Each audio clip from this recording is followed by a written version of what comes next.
Chegamos então a mais um mês, estamos em outubro e realmente este ano, como os outros, estão correndo cada vez mais rápido na nossa percepção de tempo.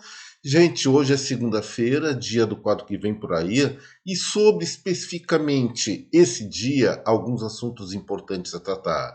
Em primeiro lugar, saiu o dado do CAGED, saldo de empregos muito mais positivo do que eu pessoalmente imaginava, vamos dar uma olhadinha em cima disso, mas também, por outro lado, vamos discutir outros fatores a respeito de segunda-feira, como, por exemplo, um possível aumento de impostos sobre computadores, bicicletas, motocicletas, além do diesel que já entrou em vigor. Também vamos dar uma passada na questão a respeito do IBAMA estar liberando a extração de petróleo na costa do Rio Grande do Norte, mas na tal da Foz do Amazonas ainda não. E lá é que provavelmente está a maior parte das reservas do ouro negro brasileiro. Meu nome é Eduardo Starosta e esse é o canal Fora de Curva.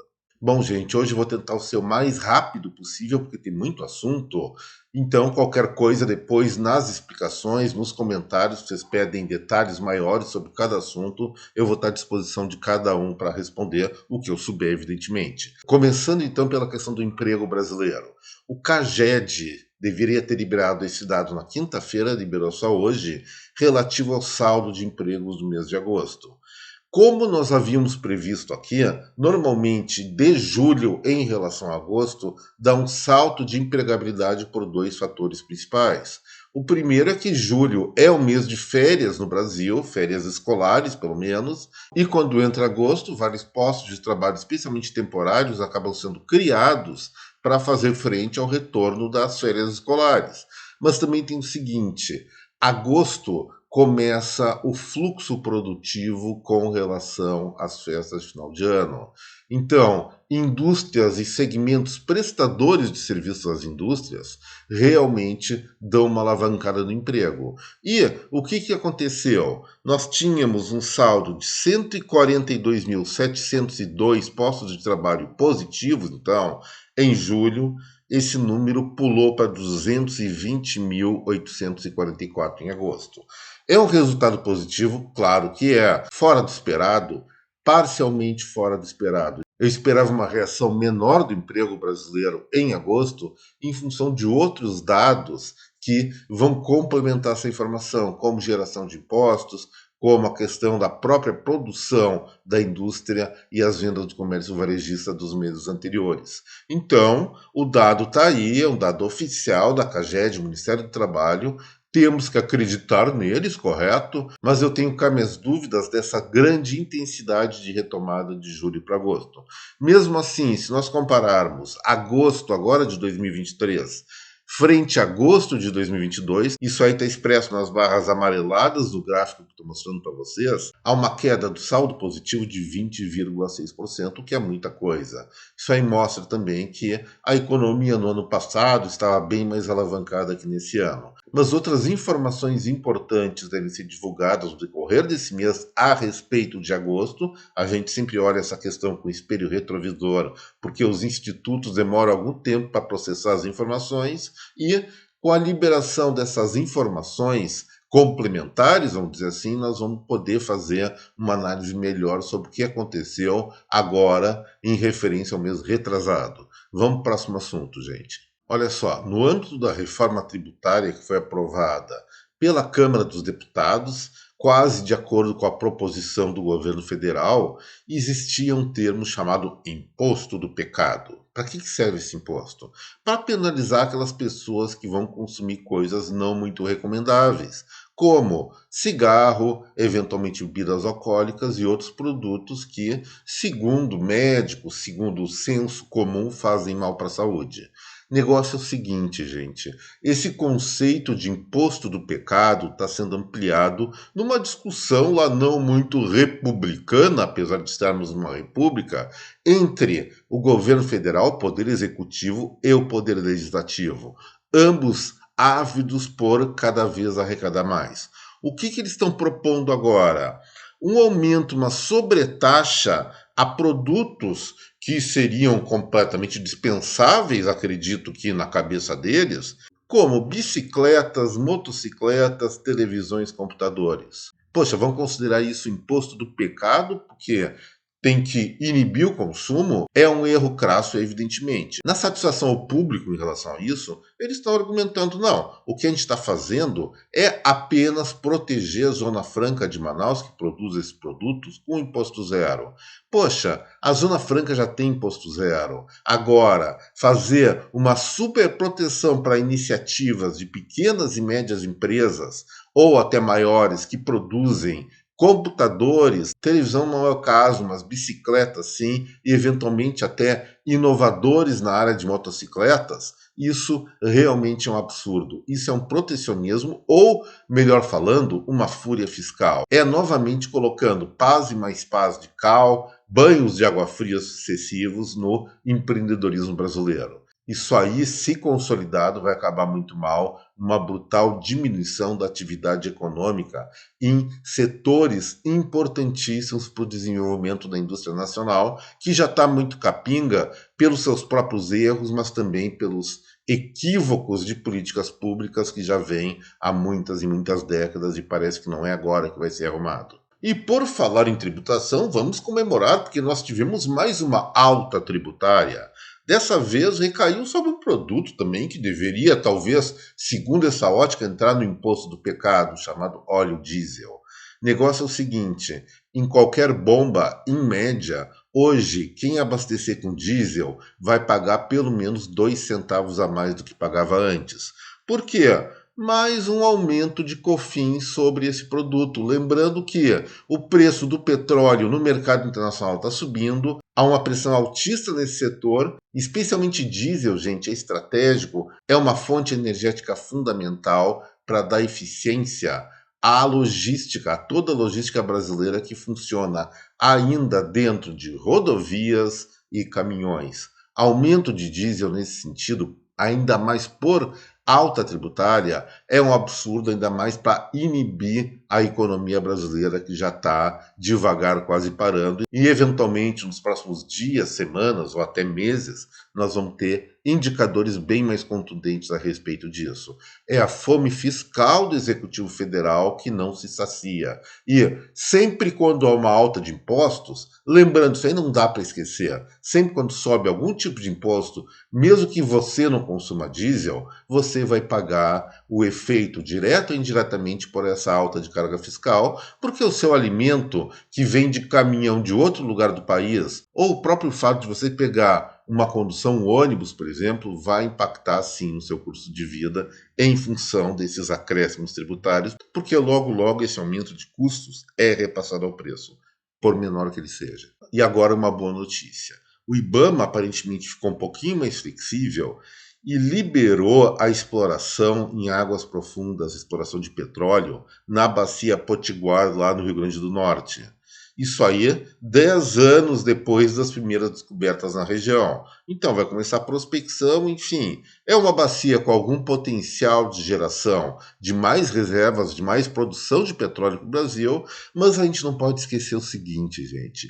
A principal treta do IBAMA não diz respeito a essa bacia. É importante? É. Mas não podemos perder o foco naquela região chamada Bacia da Foz do Rio Amazonas, que fica a mais de 200 ou quase 200 quilômetros da beira do local onde o grande rio brasileiro desemboca no Oceano Atlântico. Lá ainda está vetado. E lembrando que Suriname e Guianas, a francesa não divulga muito, mas a Guiana de verdade, a independente, já tem o equivalente a 75% das reservas brasileiras de petróleo só pela prospecção naquela região onde o nosso país também tem direitos de exploração, direitos de lavra, como se diz. E quando o Brasil atrasa a sua intervenção naquele local, o que acontece? Os outros países que já estão explorando vão tirando óleo, e essa reserva vai se esvaindo. O que eu tenho para dizer para vocês? Provavelmente o poço de petróleo que atinge as Guianas, o Suriname, é o mesmo que beneficia o Brasil. Eles se apropriando desse óleo e o Brasil se recusando a explorar, Simplesmente a gente está dando de mão beijada um recurso mineral muito importante que é nosso. Então espero sim que o governo federal, mais o Ministério de Minas e Energia, deixe de lenga-lenga junto com a presidência da República e troque a atual diretoria do IBAMA para efetivamente viabilizar a extração de petróleo por lá, ainda mais lembrando que o nosso pré-sal, que fica mais na região sudeste aqui do Brasil, ele tem tempo de vida útil de extração. Me parece que a produção nessa região vai entrar em declínio entre 2026 e 2028. E se nós não acharmos fontes substitutas, o que vai acontecer? O Brasil vai começar a importar mais e mais petróleos, especialmente num contexto onde essa commodity está numa fase e deve ficar por algum tempo extremamente cara. Então, reforçando, a meu ver, o governo brasileiro deve acabar com essa atitude bobalhona do IBAMA, trocar essa diretoria, colocar um grupo de pessoas realmente mais responsável, mais comprometido, não só com o meio ambiente, mas com a geração de riqueza no Brasil e liberar logo, lógico, com toda a segurança, a exploração de petróleo lá na bacia, na chamada bacia do Rio Amazonas, a 150 quilômetros pelo menos desse rio, lá já em alto mar no Oceano Atlântico. E agora, vamos para o quadro que vem por aí. Na terça-feira deve sair um dado bem importante, que é a produção industrial brasileira de agosto. Vamos lembrar que no mês passado, em julho, houve uma queda de 1,1%. A indústria de transformação tem penado muito mais, isso é um dado da indústria geral que envolve transformação e extrativa mineral. A extrativa mineral está bombando bem, mas é só a extração de minérios, normalmente para exportação. Aquela que importa para a vida econômica do Brasil, que é de transformação, está tendo sucessivas quedas e isso não deve mudar de acordo com o dado de amanhã. A previsão dos analistas de plantão até de um crescimento de 1% em relação a agosto do ano passado, mas eu não acredito nisso não. Acho que vai ser bem menos que isso ou até beliscar novamente um percentual negativo. Já na quarta-feira, o dado vem dos Estados Unidos, que é o Índice de Atividade dos Gerentes de Compra, o PMI, como se fala em inglês. E esse dado é importante porque, em primeiro lugar, estamos falando da maior economia do mundo e ele projeta o ânimo dos gestores das empresas, dos gerentes que fazem as aquisições para transformar em produtos ou em serviços depois em relação ao futuro.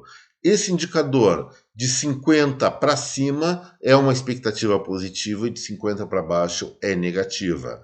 A projeção dos analistas de plantão é de 50,1, ou seja, muito levemente positivo, quase que neutro, mostrando eventualmente uma instabilidade, quase estagnação da economia americana, que realmente não encontra eco nos dados do emprego e desemprego que a gente já vai ver sobre esse país. Então, sim, nós estamos falando de expectativas de ânimo em relação à economia norte-americana, que não anda muito bem-humorada, desculpem a redundância, mas quando chegam os dados da realidade, não expectativas, mas os fatos contabilizados mostram números bem melhores. E aí, na quinta-feira, a gente continua nos Estados Unidos tratando sobre essa questão que vai ser os pedidos iniciais por seguro-desemprego naquele país. Quanto menor o número de pedidos por seguro-desemprego, evidentemente mais está bombando a economia de um país que calcula esse indicador, ou que tem o seguro-desemprego, o Brasil também tem.